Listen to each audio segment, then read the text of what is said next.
আমরা কিছু senior player plus current player এবং অনেক ক্রিকেটারদেরকে নিয়ে বসছি আমরা, যেহেতু আমরা কোয়াপকে নিয়ে একটা সুন্দরভাবে আবার যেন আমরা করতে পারি, সেই হিসাবে সবার মতামত নিয়ে আমরা কিন্তু কিছু সিদ্ধান্ত নিয়েছি। একটার মধ্যে হলো যে আমরা গত কমিটিতে যারা ছিল ওটা আপাতত আমরা স্থগিত রেখে এখন নতুনভাবে আমরা অ্যাডহক কমিটি করেছি এবং সেটাতে আমরা হেড করেছি সেলিম সাহেবকে।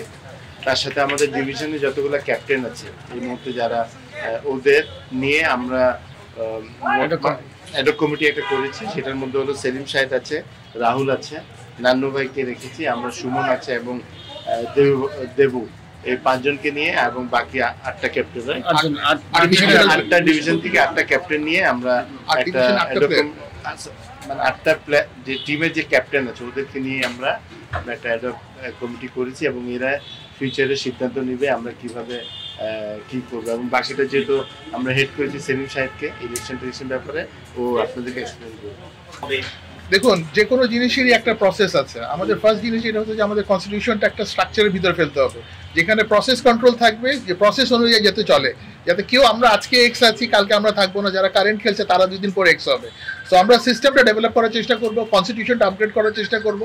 কারা ভোটার সেটাও কিন্তু আমাদের ক্লিয়ার গাইডলাইন্স নাই, সেই জিনিসগুলো আগে গ্রো করা, যাতে আমরা একটা গাইডলাইন্স ক্রিয়েট করতে পারি ফর নেক্সট ইলেকশন। এবং এটা করতে 3 মাসও লাগতে পারে, 6 মাসও লাগতে পারে, বাট যত তাড়াতাড়ি সম্ভব আমরা জিনিসটা এক্সিকিউট করার চেষ্টা করবো, চেষ্টা করে ইলেকশন দেওয়ার একটা পদক্ষেপ নেওয়ার চেষ্টা করবো। That is our plan initially.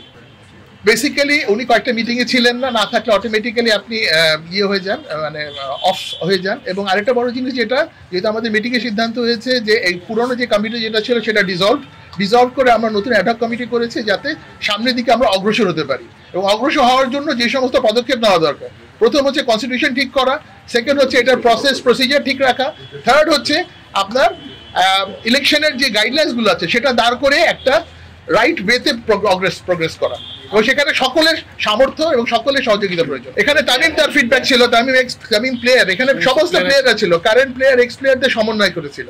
এবং আমাদের গত কমিটিতে যারা ছিলেন তাদের ম্যাক্সিমাম ইনঅ্যাক্টিভ ছিলেন, প্রেসিডেন্টও রিজাইন করেছেন এবং আজকে আমাদের যে জেনারেল সেক্রেটারি ছিলেন দেবু, উনিও অ্যাকসেপ্ট করে নিয়েছেন, নিজে থেকে অ্যাকসেপ্ট করে নিয়েছেন যে উনি ডিসকন্টিনিউ করছেন। তা আমরা নতুন কমিটির মাধ্যমে জিনিসটাকে আবার সামনের দিকে এগিয়ে নেওয়ার চেষ্টা করব। আমরা এই বিষয়গুলো আলোকপাত করব এবং সেটার আলোকে আমরা কনস্টিটিউশনটা একটু ঢালাইভাবে সাজানোর চেষ্টা করব, যাতে একটা ট্রান্সপারেন্ট সিস্টেম গ্রো করে। কারণ একটা জিনিস খেয়াল রাখতে হবে যে যারা খেলোয়াড় তারা কোনো না ভাবে ক্রিকেট বোর্ডের সাথে সম্পৃক্ত, কেউ হয়তো ডাইরেক্টলি, কেউ হয়তো ইনডাইরেক্টলি। সো আমরা সেই জিনিসগুলোর একটা নীতি নির্ধারণ করার চেষ্টা করবো এবং নীতি নির্ধারণ অনুযায়ী অগ্রসর হওয়ার চেষ্টা করবো। দেখুন, আমরা চেষ্টা করব যতখানি স্ট্রংলি জিনিসগুলো হ্যান্ডেল করা যায়। আর একটা জিনিস কি, দেখুন, কেউ পারফেক্ট না, সবাই সবার দিক থেকে চেষ্টা করে। যারা আগে ছেড়েছেন তারা তাদের মতো চেষ্টা করেছেন, সামনে যারা আসবেন তারাও তাদের মতো চেষ্টা করবেন। বাট আমরা যে জিনিসটা চাই যে গাইডলাইন্স তৈরি করে দেওয়া, একটা স্ট্রাকচার তৈরি করে দেওয়া, যে সিস্টেমের ভিতরে থেকে অর্গানাইজেশন গ্রো করে।